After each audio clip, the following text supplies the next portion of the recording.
नमस्कार बच्चों, नए चैप्टर की स्टार्टिंग करते हैं। चैप्टर का नाम है केमिकल इक्विलिब्रियम और उसके बाद पढ़ेंगे हम आयनिक इक्विलिब्रियम। ऐसे तो एनसीईआरटी में इक्विलिब्रियम नाम से चैप्टर दिया हुआ है, लेकिन आपको मैं केमिकल और आयनिक दो अलग अलग चैप्टर डिवाइड करके पढ़ाऊँगा।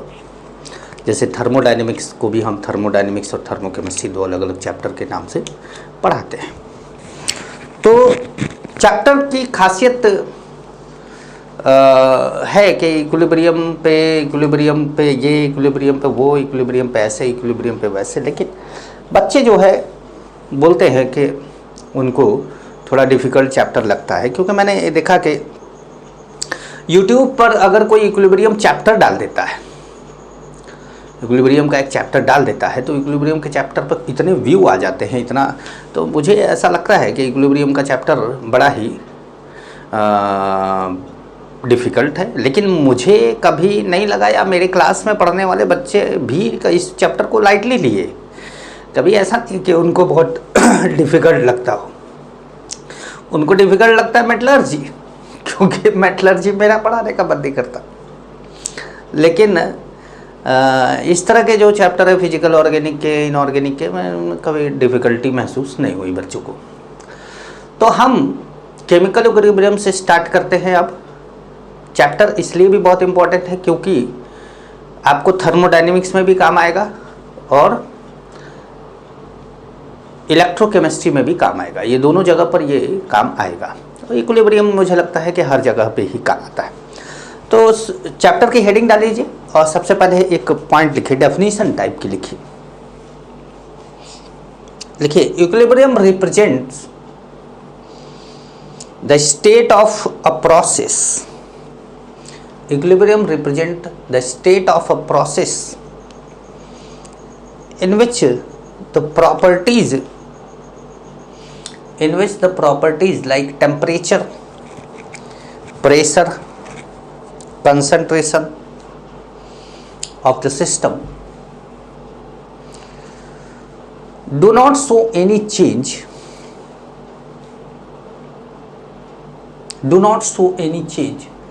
with the passes of, मतलब पास होना, passes of time।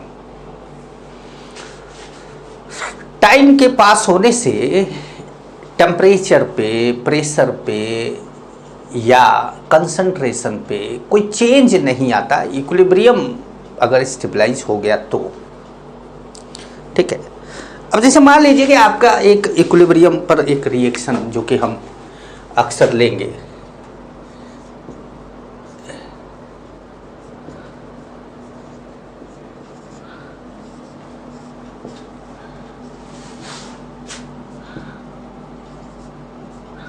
ये रिएक्शन है। अब इस रिएक्शन में जो capital A B C D है, वो कैपिटल ए बी रिएक्टेंट है, सी डी प्रोडक्ट है। Small a small b stoichiometric coefficient है। जैसे 2a + 3b, तो वो जो 2 लिखा है या 3 लिखा है, वो क्या होता है, रिएक्टेंट के पहले जो नंबर लिखा होता है उसको स्टोइकियोमेट्रिक कोफिशिएंट बोला जाता है। Stoichiometric coefficient.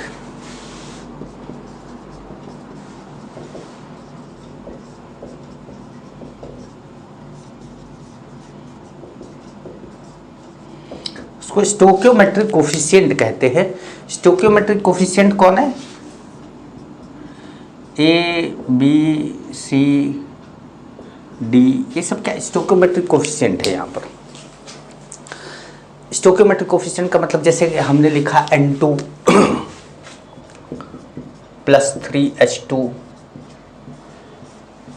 2NH3, तो N2 का स्टोइकियोमेट्रिक कोफिशिएंट 1 है, कुछ नहीं लिखा है तो 1 है। H2 का स्टोइकियोमेट्रिक कोफिशिएंट 3 है और अमोनिया का स्टोइकियोमेट्रिक कोफिशिएंट 2 है। वैसे ही कैपिटल ए का स्टोइकियोमेट्रिक कोफिशिएंट स्मॉल ए है। अभी हमने कोई नंबर नहीं लिया, समझ गए?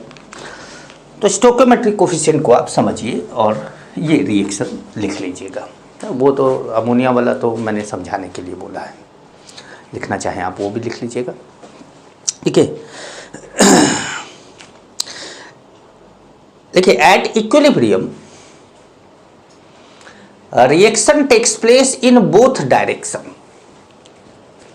Reaction takes place in both direction, bracket में लिखिएगा बोथ डायरेक्शन का मतलब forward as well as backward, forward as well as backward, bracket close करिएगा, simultaneously, reaction takes place in both direction simultaneously, ठीक है, full stop. The mixture of reactants and products, the mixture of reactants and products at equilibrium is called equilibrium mixture, at equilibrium is called equilibrium mixture, ठीक है। अब equilibrium में हमारा जो chapter है उसका नाम है केमिकल इक्विलिब्रियम, लेकिन इक्विलिब्रियम दो टाइप के होते हैं, एक होता है फिजिकल इक्विलिब्रियम और एक होता है केमिकल इक्विलिब्रियम। पहले दोनों की बात कर लेते हैं, फिर केमिकल इक्विलिब्रियम पर आएंगे। तो आप लिखेंगे types of equilibrium,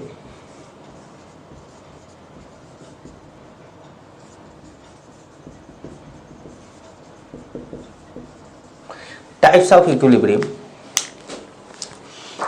types of equilibrium में फर्स्ट लिखिएगा फिजिकल इक्विलिब्रियम, फर्स्ट लिखिएगा फिजिकल इक्विलिब्रियम।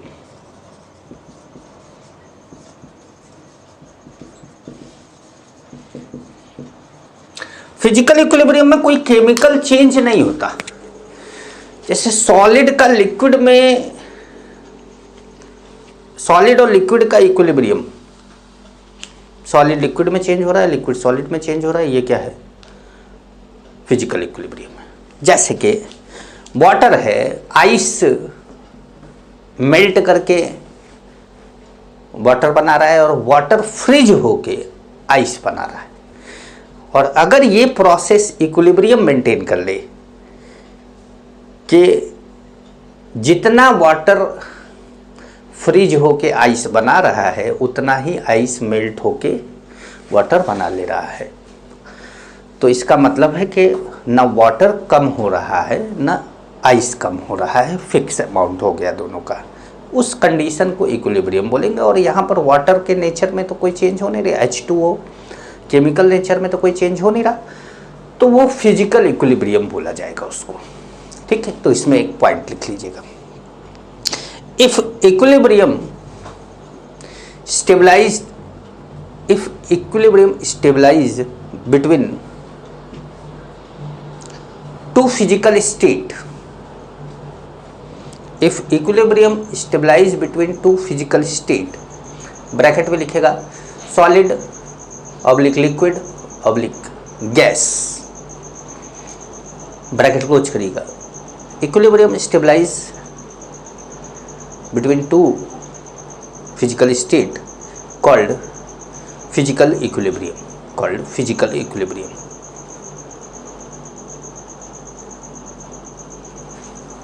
ठीक है। फिजिकल इक्विलिब्रियम, अब जैसे फिजिकल इक्विलिब्रियम का एग्जाम्पल लिया जाए, फिजिकल इक्विलिब्रियम का एग्जाम्पल लिया जाए। अब इसमें पहला हमने एग्जाम्पल ले लिया solid liquid equilibrium, solid liquid equilibrium. अब इसमें जैसे H2O सॉलिड ले लिया आपने और H2O क्या कर लिया, लिक्विड ले लिया, तो ये क्या हो गया, सॉलिड लिक्विड इक्विलिब्रियम हो गया। अब इसे सेकंड हम बोले कि भाई लिक्विड वेपर इक्विलिब्रियम, तो लिक्विड वेपर इक्विलिब्रियम जैसे H2O है, लिक्विड है, H2O वेपर हो गया।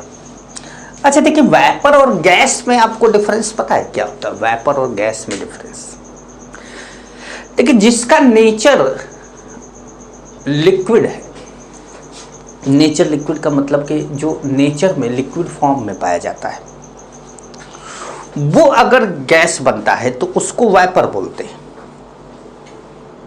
अगर वो गैस बनता है तो उसको वाइपर बोलते हैं। और जिसका नेचर ही गैस है, जैसे वाटर का नेचर है लिक्विड में रहना, अर्थ पे वाटर का नेचर है लिक्विड में रहना, अगर वो गैसियस स्टेट में आता है तो उसको हम उसके गैस को वाइपर बोलते हैं। लेकिन जिसका नेचर ही है गैस फॉर्म में रहना, जैसे N2 है, O2 है, हीलियम है, आर्गन है, ये सब गैस, तो ये इनका अर्थ पे ये गैसियस स्टेट में ही पाए जाते हैं और इनको हम वाइपर नहीं बोलते, इनको हम गैस बोलते हैं। तो ये बात ध्यान रखिएगा कि गैस और वाइपर में गैस और वाइपर क्या होता है, मतलब वाइपर कब बोलते हैं और गैस कब बोलते हैं। तो ये ठीक है। अच्छा, तीसरा जो है वो क्या है,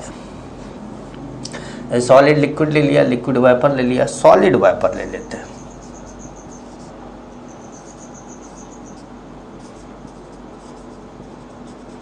सॉलिड वाइपर इक्विलिब्रियम लिख लीजिएगा। H2O आइस ले लिया आपने और H2O वाइपर ले लिया आपने।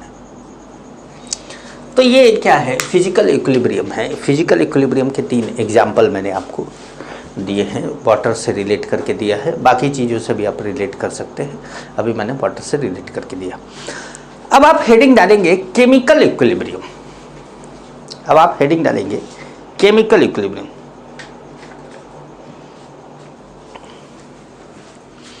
केमिकल इक्विलिब्रियम में लिखिएगा, when equilibrium stabilized between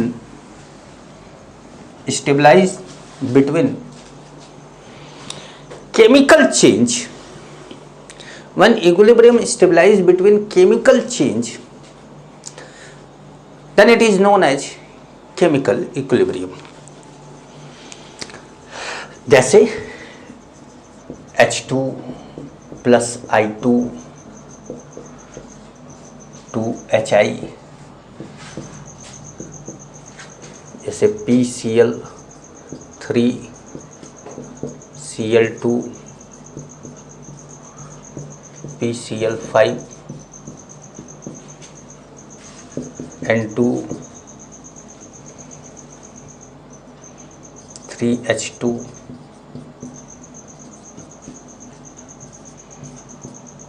2NH3 CaCO3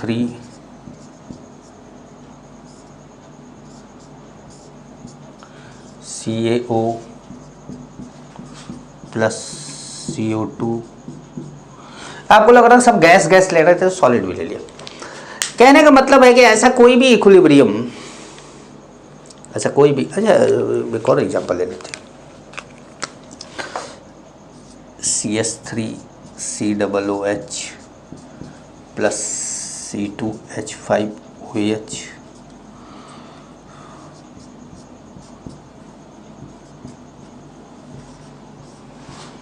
CS3 COO C2H5 plus H2O। तो ऐसा कोई भी एग्जाम्पल हो सकता है, ठीक है। तो ये केमिकल इक्विलिब्रियम के कुछ एग्जाम्पल हैं और फिजिकल इक्विलिब्रियम के भी मैंने आपको एग्जाम्पल दिए, ठीक है। अब हेडिंग डालिएगा रिवर्सिबल रिएक्शन। अब चैप्टर हम स्टार्ट कर रहे हैं, अभी तक भूमिका बना रहे थे, अब चैप्टर स्टार्ट कर रहे हैं। तो आप लिखेंगे reversible reaction. Reversible reaction,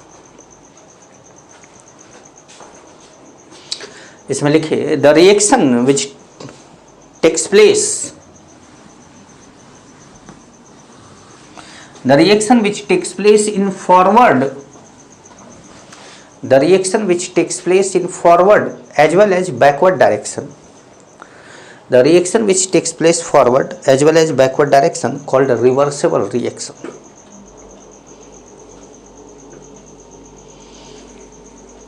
called reversible reaction।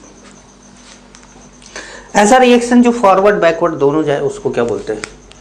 Reversible reaction. कोई भी एग्जांपल ले सकते, अभी जितने एग्जांपल दिए थे इनमें से कोई भी एक एग्जांपल आप ले सकते हैं, या जो मैं लिख रहा हूं वो लिख लीजिए।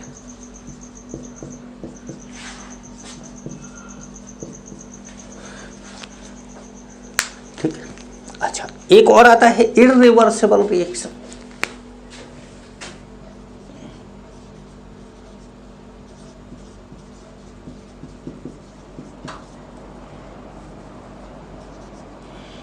Irreversible reaction. अब इररिवर्सिबल की रिएक्शन क्या होता है? ऐसा रिएक्शन जो केवल फॉरवर्ड डायरेक्शन में जाता है, मतलब जिस भी डायरेक्शन में जाता है उसको हम फॉरवर्ड बोल देते हैं। आपको लगेगा सर बैकवर्ड क्यों नहीं बोलते? हम इधर रिएक्टेंट लिखते हैं, इधर प्रोडक्ट लिखते हैं, हमारा नेचर है, हम लेफ्ट में रिएक्टेंट लिखते हैं, राइट में प्रोडक्ट लिखते हैं, और जब हम ऐसे जाते हैं तो उसको हम फॉरवर्ड बोल देते हैं, इसलिए हम फॉरवर्ड बोल रहे हैं। तो ऐसा रिएक्शन जो केवल फॉरवर्ड डायरेक्शन में जाता है उसको हम इररिवर्सिबल रिएक्शन बोलते हैं। देखिए, the reaction which takes place only in one direction, only in one direction, that is forward direction, called irreversible reaction, called irreversible reaction।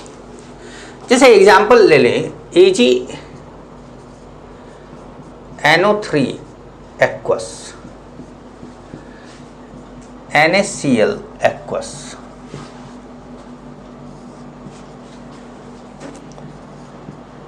AgCl solid,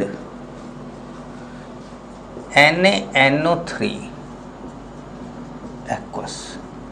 अब ये जो मार्क दिख रहा है ये दिखाता है कि इररिवर्सिबल रिएक्शन है, और ये जो दिखाता है ये दिखाता है रिवर्सिबल रिएक्शन को। ये इक्विलिब्रियम का मार्क नहीं है, ये रिवर्सिबल रिएक्शन का मार्क है। हम लोग अक्सर इक्विलिब्रियम का मार्क भी बोल देते हैं, क्योंकि रिवर्सिबल ही आगे चल के इक्विलिब्रियम स्टेबलाइज करता है। अब जैसे इस रिएक्शन में जब आपने AgNO3 को NaCl के साथ मिलाया, AgCl सॉलिड प्रेसिपिटेट ऊपर आ गया, सॉल्यूशन में रह नहीं गया। जब सॉल्यूशन में नहीं रह गया तो सॉल्यूशन में पाया जाने वाला NaNO3 अब रिएक्ट किससे करे? जब रिएक्ट नहीं करेगा, रिएक्ट करेगा तो बैकवर्ड डायरेक्शन में जाएगा, लेकिन जब रिएक्ट करने के लिए कोई चीज़ बची ही नहीं तो बैकवर्ड डायरेक्शन में जाएगा कैसे? क्योंकि ये तो सॉल्यूशन से अलग हो गया ना, ये तो प्रेसिपिटेट हो गया। तो इसलिए ये रिएक्शन इररिवर्सिबल हो गया। अगर आप इसी रिएक्शन को इररिवर्सिबल बनाना चाहें, जैसे ये दोनों तरफ जा रहा है, और इस रिएक्शन को आप इररिवर्सिबल बनाना चाहें, तो इसमें से आप लगातार Cl2 को या PCl3 को हटाने लगिए। किसी एक को हटा दीजिए फटाफट, जितना बनता जा रहा है सब हटाते जाइए। तो जब ये बचेगा ही नहीं यहाँ पर तो पीछे जाएगा ही नहीं, तो ये फिर इररिवर्सिबल बन जाएगा। तो या तो नेचुरली किसी कारण से वो अपने आप रिएक्शन में पार्टिसिपेट ना कर रहा हो तो इररिवर्सिबल बन जाता है, प्रोडक्ट अगर पार्टिसिपेट ना कर रहा हो तो इररिवर्सिबल बन जाता है, या आप इंटेंशनली किसी तरीके से प्रोडक्ट के किसी एक प्रोडक्ट को आप हटाने लग जाए ताकि वो वहाँ पाया ही ना जाए कि रिएक्ट करे, तो भी वो रिएक्शन इररिवर्सिबल में बदल सकता है। ठीक है, तो ये ध्यान रखिएगा।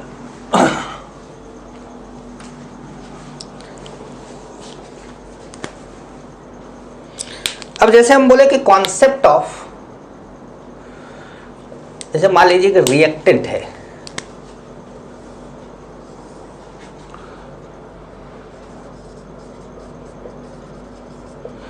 और टाइम है, तो रिएक्टेंट क्या होता है कि रिएक्टेंट शुरुआत में ज़्यादा होता है, धीरे धीरे कम होने लगता है। शुरुआत में ज़्यादा होता है, धीरे धीरे कम होने लगता है। अब प्रोडक्ट जो होता है शुरुआत में तो होता ही नहीं है, रिएक्शन चालू नहीं हुई रहती तो, और धीरे धीरे बढ़ता है। धीरे धीरे क्या होता है? बढ़ता है, प्रोडक्ट बढ़ता है, और रिएक्टेंट क्या होता है? घटता है। प्रोडक्ट बढ़ता है और रिएक्टेंट क्या होता है, घटता है। अब इन्हीं दोनों ग्राफ को लेकर अगर हम बोले कि कॉन्सेप्ट ऑफ इक्विलिब्रियम, या आप इन दोनों ग्राफ से पहले ही, मतलब ग्राफ से पहले ही आप वो हेडिंग डाल लीजिएगा, कॉन्सेप्ट ऑफ इक्विलिब्रियम। तो उसमें क्या है कि अगर हम यहां पर ऐसे टाइम लिख दें और यहां पे लिख दें कंसंट्रेशन, यहां पे लिख दें कंसंट्रेशन, कंसंट्रेशन को ऐसे बड़े ब्रैकेट में दिखाया जाता है, इसे लिख देते। अब आप जानते हैं कि रिएक्टेंट क्या होगा, ऊपर से स्टार्ट होगा, धीरे धीरे घटेगा। अब प्रोडक्ट क्या होगा, धीरे धीरे बढ़ेगा। लेकिन एक ऐसी सिचुएशन जिसके बाद न रिएक्टेंट की कंसंट्रेशन घट रही हो, ना प्रोडक्ट की कंसंट्रेशन बढ़ रही हो, वो फिक्स हो गई हो एक जगह पर ऐसे, तो ये जो सिचुएशन है ये वाली, ये है इक्विलिब्रियम।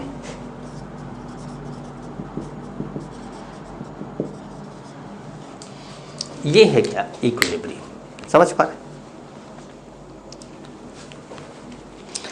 तो अब आप ये बना लीजिए और लिखिएगा एट इक्विलिब्रियम। मैं इक्विलिब्रियम का एक रिएक्शन लिख देता हूँ, वही पुराना वाला, हमारा वाला।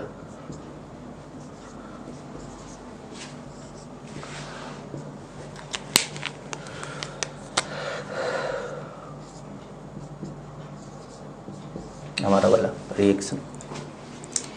तो अब अगर मैं इसमें बोलूं कि at equilibrium,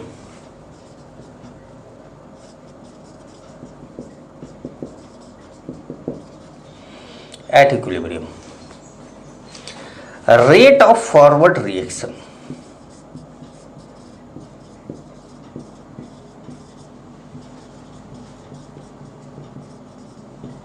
is equal to हो जाता है रेट ऑफ बैकवर्ड रिएक्शन के।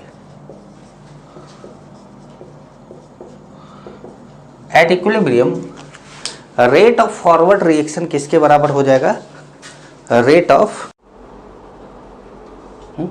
ठीक। तो यार क्या हुआ ना कि वीडियो बनाते हुए हम लोग यहाँ तक पहुँच गए थे केमिकल इक्विलिब्रियम में, और वीडियो क्या हुआ कि ना बीच में रुक गया था और ध्यान दिए नहीं,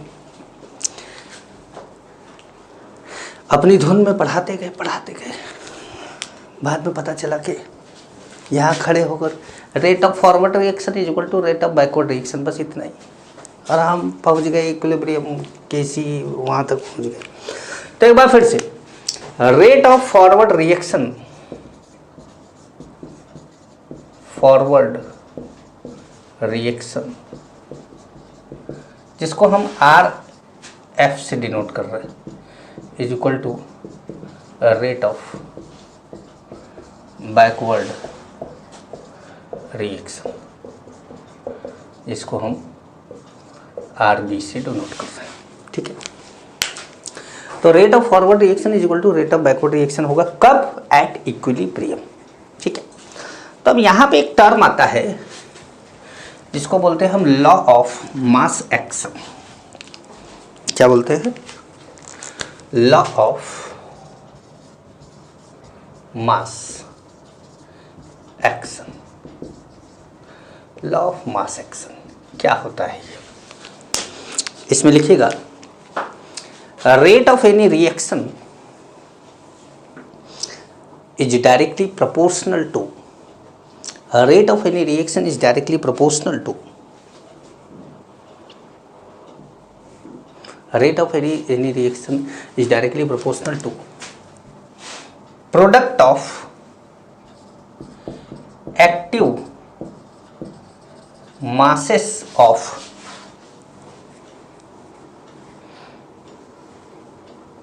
product of active masses of reacting species, product of active masses of reacting species. ये एक्टिव मास क्या होता है,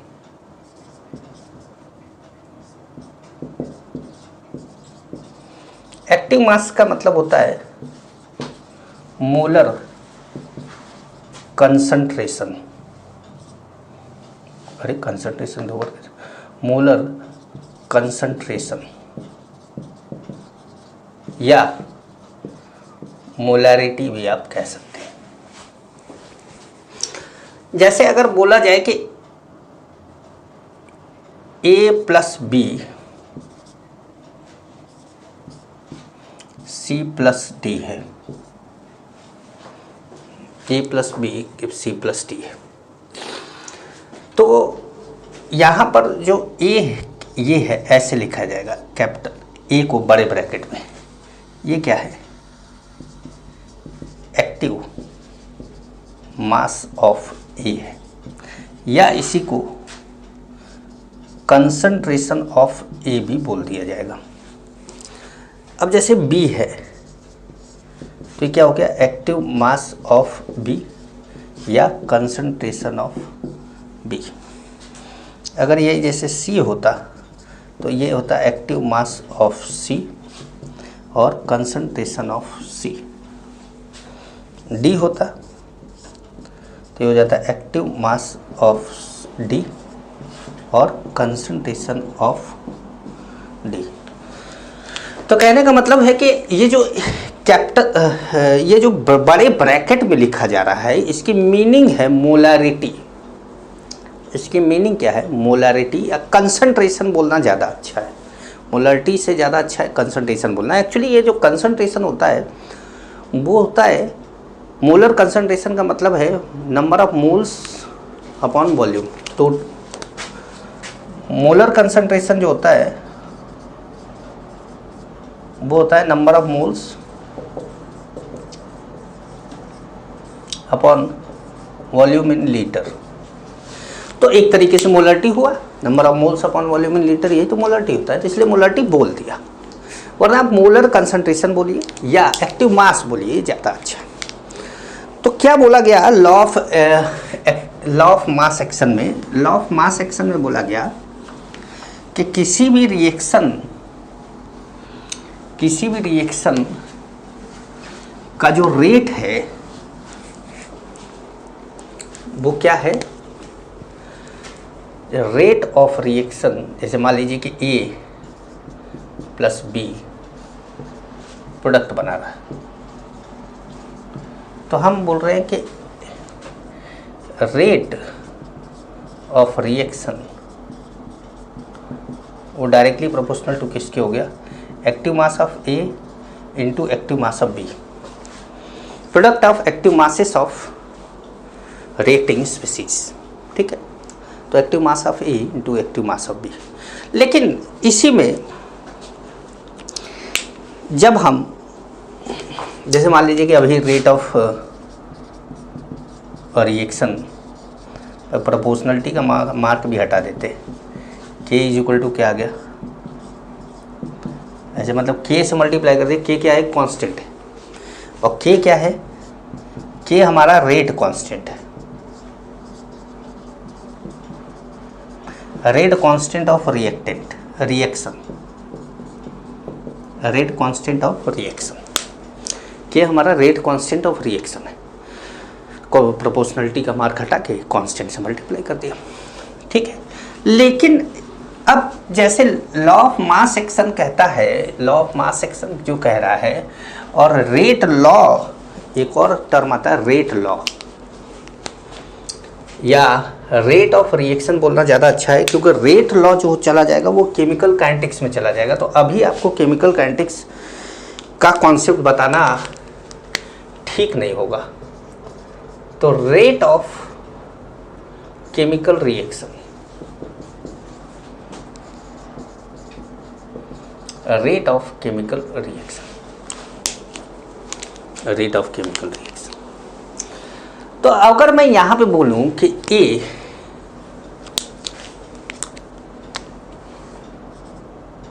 ए प्लस बी प्रोडक्ट बना रहा है, तो rate of reaction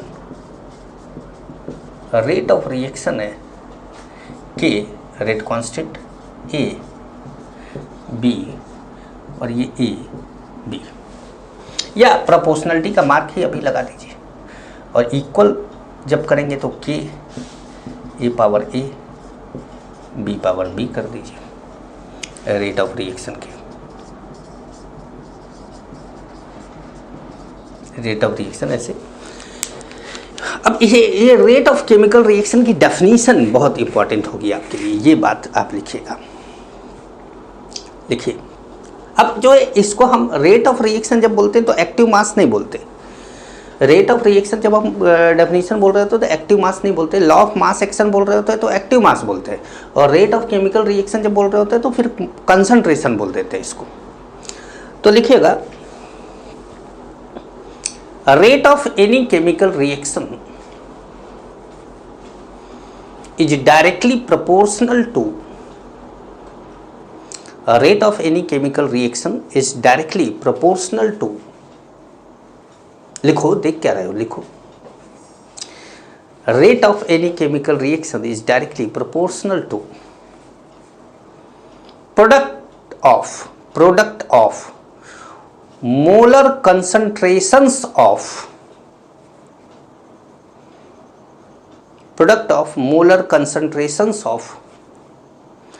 reactants, product of molar concentrations of reactants raised to the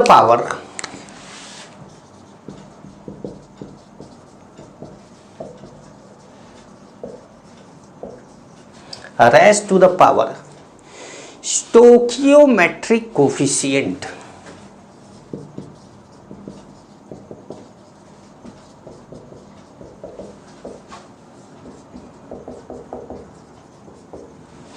तो यही तो हमने करा है।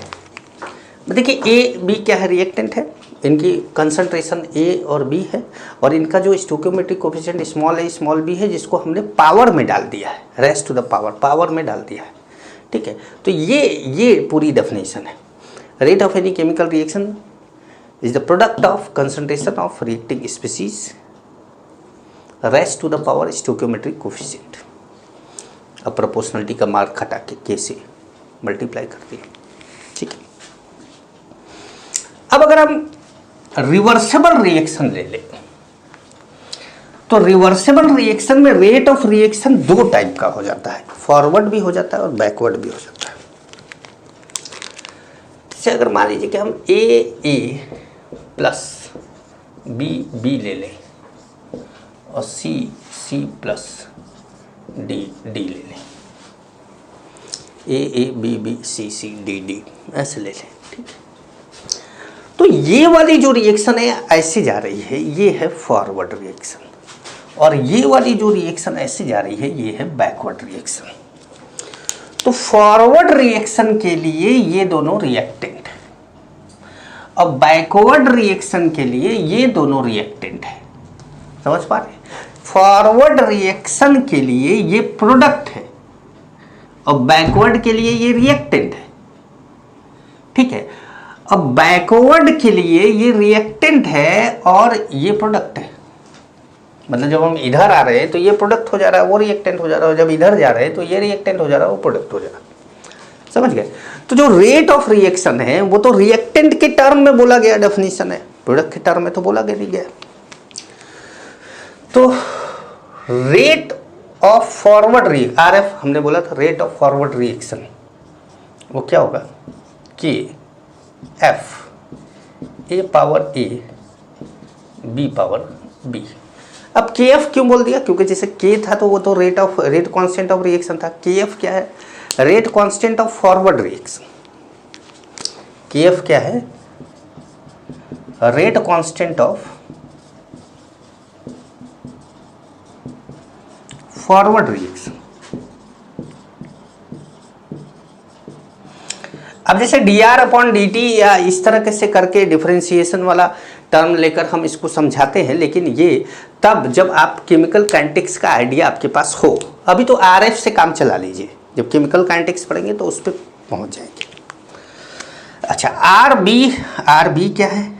Rate of backward reaction. अब बैकवर्ड रिएक्शन के लिए ये रिएक्टेंट है, तो K B backward reaction C power C and D power D.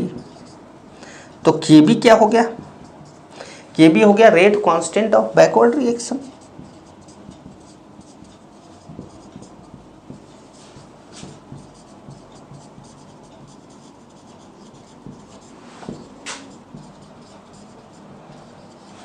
Rate constant of backward reaction, rate constant of forward reaction, rate constant of backward reaction. ठीक है, clear है। अच्छा, ये दोनों बातें आपने लिख ली। अब आपको एक बात क्लियर है कि एट इक्विलिब्रियम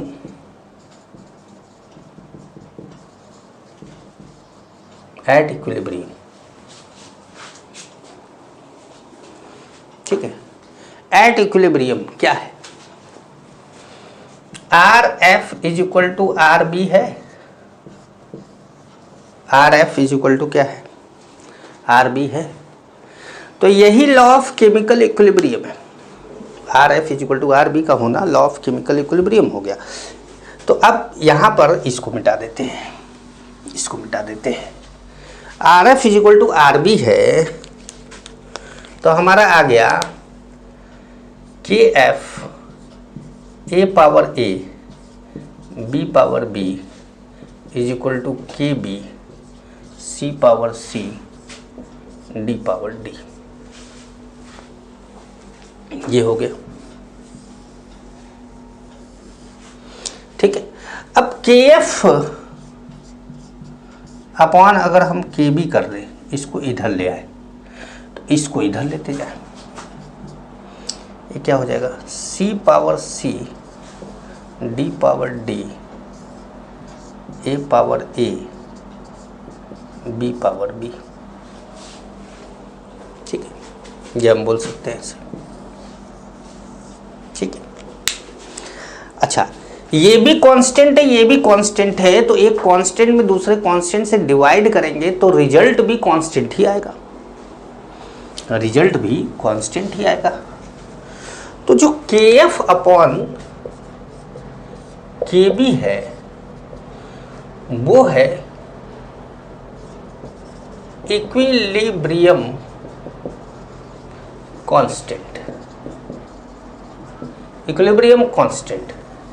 और ये जो इक्विलिब्रियम कांस्टेंट होता है ये के सी या के पी लिखते हैं, के सी या के पी लिखते हैं। के सी तब इन टर्म्स ऑफ कंसंट्रेशन और K P in terms of pressure.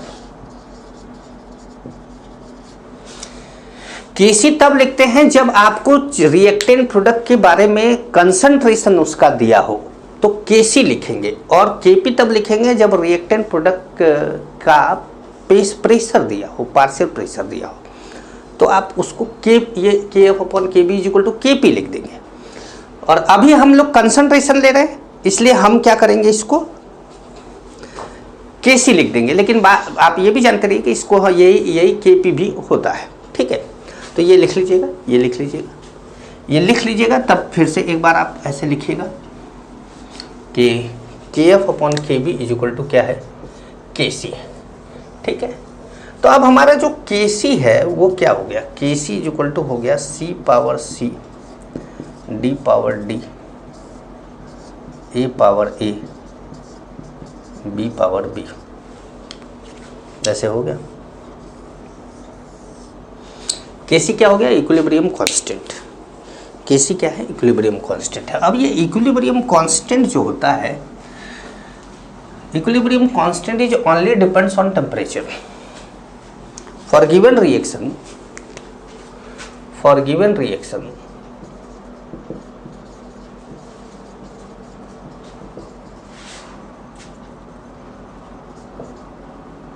Equilibrium constant ऐसे लिख देते हैं, इक्विलिब्रियम कांस्टेंट। अब वो चाहे केसी हो चाहे केपी हो, अभी केपी के बारे में बात अभी हम करेंगे, बस अभी करने ही वाले हैं, लेकिन दोनों के बारे में जान जाइए कि for given reaction equilibrium constant is only depends on temperature. ये बहुत ही इम्पॉर्टेंट बात है, ये बहुत ही इम्पॉर्टेंट बात है, इस पर मार्क कर लीजिएगा। ये बहुत इम्पॉर्टेंट बात है कि ओनली डिपेंड्स ऑन टेम्परेचर। ठीक है, एक पॉइंट और आपको बताना है।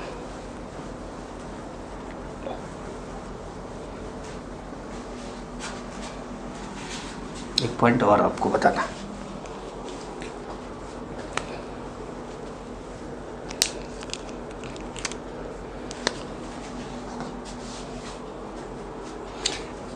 If any reactant or product, if any reactant or product are in gaseous state, then concentration of other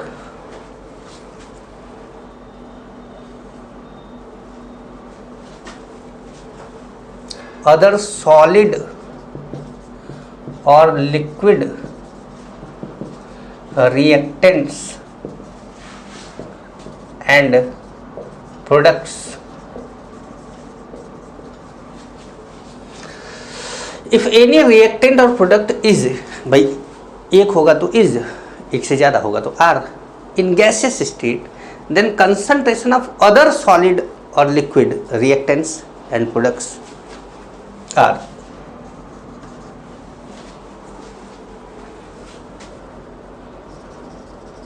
assume to be constant.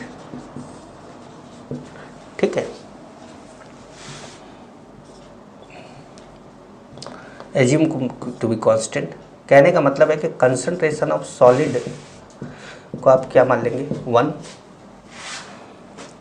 और कंसंट्रेशन ऑफ लिक्विड को भी आप क्या मान लेंगे 1 मान लेंगे। मीनिंग समझा देते हैं आपको, देख लीजिए। जैसे मान लीजिए कि A gaseous plus B gaseous, 2b है, ए है,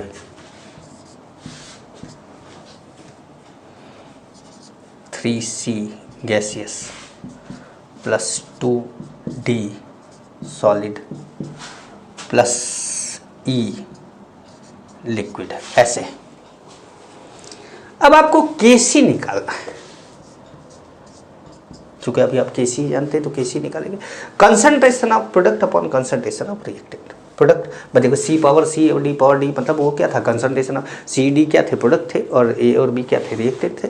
हमारे लिए राइट वाला क्या होता है प्रोडक्ट होता है, लेफ्ट वाला रिएक्टेंट होता है। केसी क्या हो जाएगा प्रोडक्ट अपॉन रिएक्टेंट। तो C power C D power D upon A power A B power B, यही तो लिखते थे। तो अब हमारे लिए ये हो गया प्रोडक्ट। तो यहाँ हम लिखेंगे सी पावर 3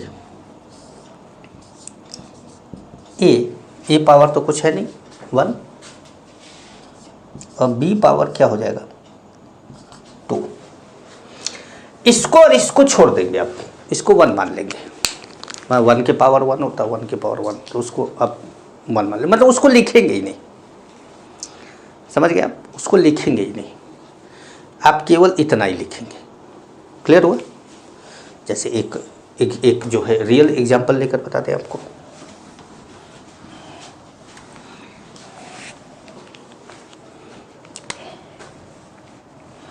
जैसे मान लीजिए कि आपके पास है CaCO3 सॉलिड और आपने ले लिया CO solid plus CO2 gas ले लिया। तो यहाँ पर अगर आपको Kc लिखना है तो Kc कंसंट्रेशन ऑफ प्रोडक्ट, मतलब ये इंटू ये अपॉन ये, पर ये और ये तो क्या है कुछ है ही नहीं, तो कंसंट्रेशन ऑफ CO2 केवल, मतलब इतना लिख के खाली हो जाएंगे आप, केवल गैसियस। लेकिन अगर गैसियस कोई है ही नहीं, अगर मान लीजिए कोई गैसियस है ही नहीं, तो अब जैसे एक मिटा दें इसको,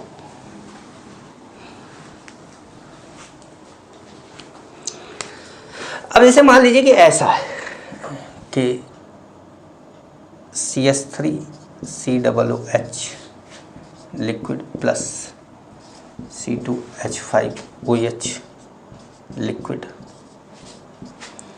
CH3COO C2H5 liquid plus water liquid. तो अब यहाँ कोई गैस ही नहीं है, तो ऐसा नहीं है कि तो फिर लिक्विड को 1 मान लेंगे। तब आप Kc निकालेंगे तो आप कंसंट्रेशन बाकायदा लिखेंगे, CH3COO C2H5 H2O CH3COOH C2H5OH। समझ गए आप?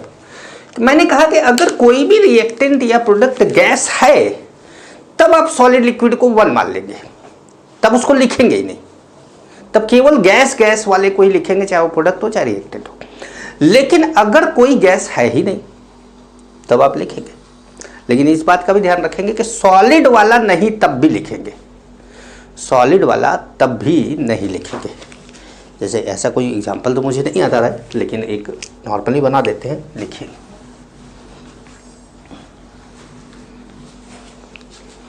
मान लीजिए कि आपके पास 2A gas solid, sorry gas solid नहीं, liquid, 3B liquid, 2C liquid plus 3D solid, ऐसे। तो अब आपके पास गैस नहीं है, लिक्विड लेना है आपको, लेकिन अब लिक्विड लेना है तो सॉलिड नहीं लेना है, क्योंकि सॉलिड की कंसंट्रेशन लिक्विड, जब गैस के कंपैरिजन में सॉलिड लिक्विड की कंसंट्रेशन को कांस्टेंट मानते हैं, लेकिन लिक्विड की कंपैरिजन में सॉलिड की कंसंट्रेशन को कांस्टेंट मानते हैं। तो फिर Kc इज इक्वल टू यहाँ पर हो जाएगा C। थोड़ा आप, मैं समझ रहा हूँ कि आप एक ऐसी चीज़ इस समय जान रहे हैं जो आपने कभी सुना ही नहीं था। और कभी कभार क्या होता है कि जब आप कुछ सुने नहीं रहते ना, तो आप एक्सेप्ट करने में थोड़ा सा दिक्कत होता है आपको, तो एक्सेप्ट करिए, आगे बढ़िए। समझ गए? क्लियर है? तो ठीक है। तो ये बात हुई अभी तक हमारी Kc पे। अभी हम लोग Kc की बात की है, Kp की भी बात कर ले तो Kc Kp को सबको जो है एक साथ समझा जाए, है? Kp की भी बात कर ले तो Kc Kp सबको एक साथ समझा जाए। तो आप हेडिंग डालेंगे equilibrium constant in terms of partial pressures of gases. अब इसको हम Kp बोलेंगे, equilibrium constant of equilibrium constant in terms of partial pressure of gases. ठीक है, अब चलिए आइए देखते हैं।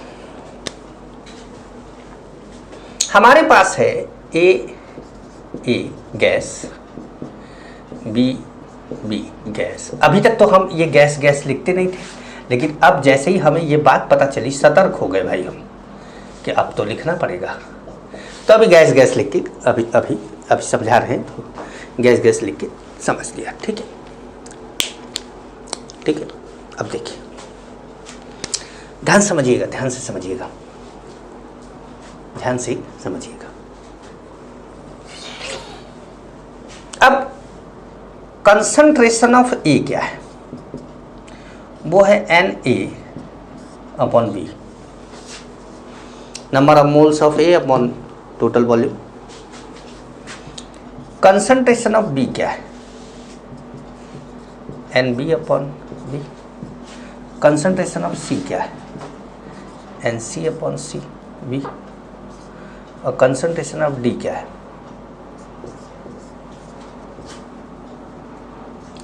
N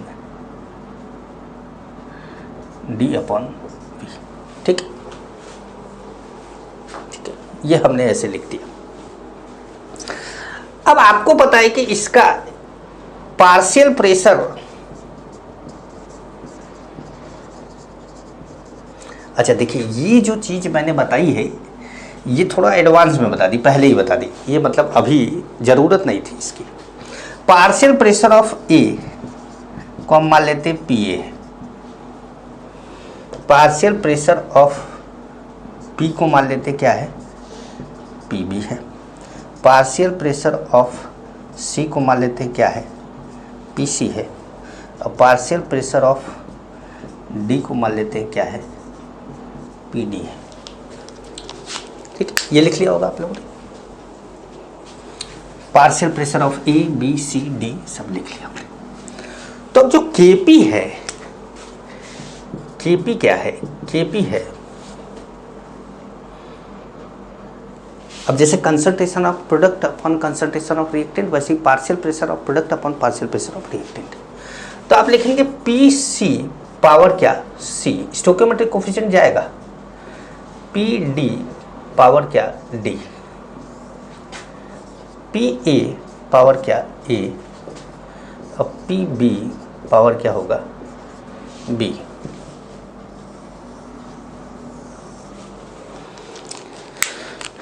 P A P B P C P D. ठीक है, समझ पा रहे हैं? तो अब आपको ये क्लियर हुआ, partial pressure of A, partial pressure of B, partial pressure of C, partial pressure of D. तो पार्शियल प्रेशर के टर्म में A B C D, partial pressure के टर्म में तो ऐसे लिखेंगे, और अगर आपको कंसंट्रेशन के टर्म में देगा तो आप वो केसी वाले। ठीक है, तो अब आप हेडिंग डालेंगे कि केपी और केसी में क्या रिलेशन है आखिर में। तो लिखिएगा relation between KP and KC, relation between KP and KC, relation between, relation between KP and KC. अब इनके बीच में रिलेशन की बात करते हैं। ठीक है, अब देखिए आप जानते हैं कि ए बी बी,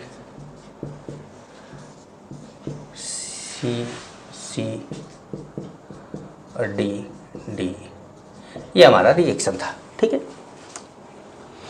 आप ये भी जानते हैं कि Kp इज इक्वल टू क्या है, पी सी पावर सी है, पी डी पावर डी है, पी ए पावर ए है, और पी बी पावर बी है। आप ये जानते हैं, ये अभी थोड़ी देर पहले हमने बात करी थी। ठीक है, अब आप देखिए ध्यान से समझिएगा, पी ए क्या है।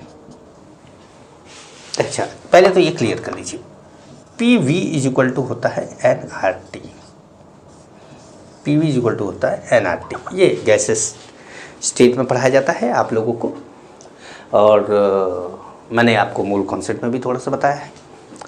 तो P V is equal to N R T. तो अगर हम ए के प्रेशर की बात करें, P A is equal to लिखेंगे N A upon V R T लिखेंगे, ये वी नीचे चला जाएगा। तो P A is equal to क्या आ जाएगा, ए आर टी। अभी थोड़ी देर पहले मैंने यही तो बताया था आपको, कि मैंने बोला आपको एडवांस में बता दिया, P A is equal to A R T. उसी तरीके से P B is equal to B R T, P C is equal to C R T, and P D is equal to D R T होगा। ठीक है, ठीक है बच्चों। अब चलिए, तो K P is equal to क्या है, पी सी, मतलब सी आर टी पावर क्या, सी, डी आर टी पावर क्या हो गया, डी, ए आर टी पावर क्या हो गया ए, और बी आर टी पावर क्या हो गया बी। ठीक है, ठीक है भाई, सी डी ए बी। तो यही तो हमने लिखा था भाई, सी क्या है, ये पी सी है, ये डी आर टी क्या है, पी डी है। ठीक है, तो ये ऐसे आ गया। अब क्या करते हैं कि R T R T R T R T हर जगह पर है, कॉमन ले लेते हैं। तो K P is equal to आ जाएगा C power C D power D A power A B power B into जो आएगा वो आएगा R T power C plus D minus A plus B, ऐसे आ जाएगा।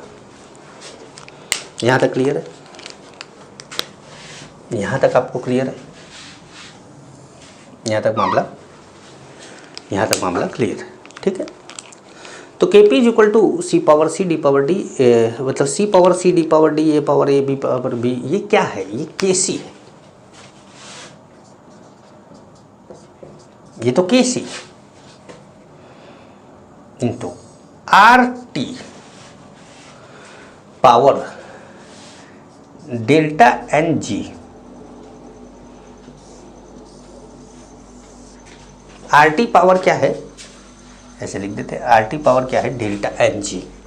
अब ये डेल्टा एन जी क्या है, डेल्टा, ये तो समझ में आ रहा है कि delta N G C plus D minus A plus B है। डेल्टा एन जी क्या है, C plus D minus A plus B है। इतना तो समझ में आ रहा है आपको, डेल्टा एन जी। तो अब इसको थोड़ा सा एक्सप्लेन कर लेते हैं कि डेल्टा एन जी क्या है।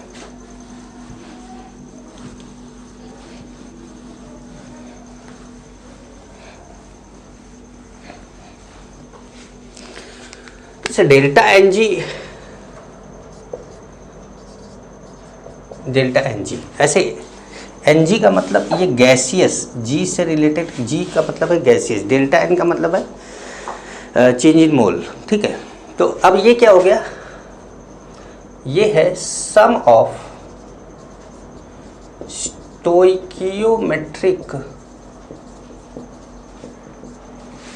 Coefficient of gaseous products. Sum of क्यों लिखा, सम है, देखिए सी प्लस डी जोड़ा गया है, माइनस, थोड़ा सा बड़ा कर देते हैं क्योंकि जरूरत पड़ेगी, sum of stoichiometric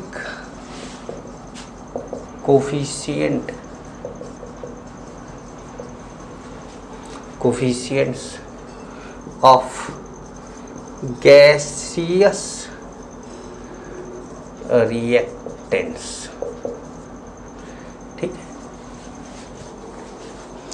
gaseous reactants. ठीक है, अब जैसे एग्जाम्पल लेकर बताए तो थोड़ा ज़्यादा बढ़िया समझ में आएगा।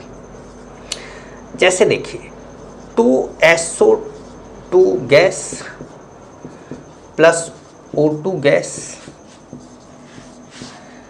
2SO3 gas.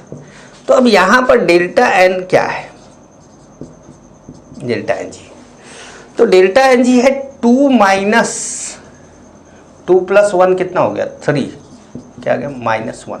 भाई delta N g minus plus 0 कुछ भी आ सकता है ना। तो sum of stoichiometric coefficient of gases product, product का कितना है 2, भाई सम करना है लेकिन एक से ज़्यादा प्रोडक्ट तो है नहीं, तो 2 minus sum of stoichiometric coefficient of gases reactant. Reactant कौन सा, कितने रिएक्टेंट है, 2 तरह के, तो 2, इसका स्टोइकियोमेट्रिक कोफिशिएंट 2, इसका स्टोइकियोमेट्रिक कोफिशिएंट 1, तो 2 प्लस 1 कितना 3, तो इसलिए 3 माइनस कर दिया इसमें से। जैसे एक और एग्जांपल ले लें, H2I2 2HI। तो अब डेल्टा एन जी क्या हो गया यहाँ पर, अब डेल्टा एन जी हो गया 2 माइनस 2 इज इक्वल टू 0। भाई ये तो 2 है और ये 1 प्लस 1 2 है। ठीक है, अब जैसे PCl5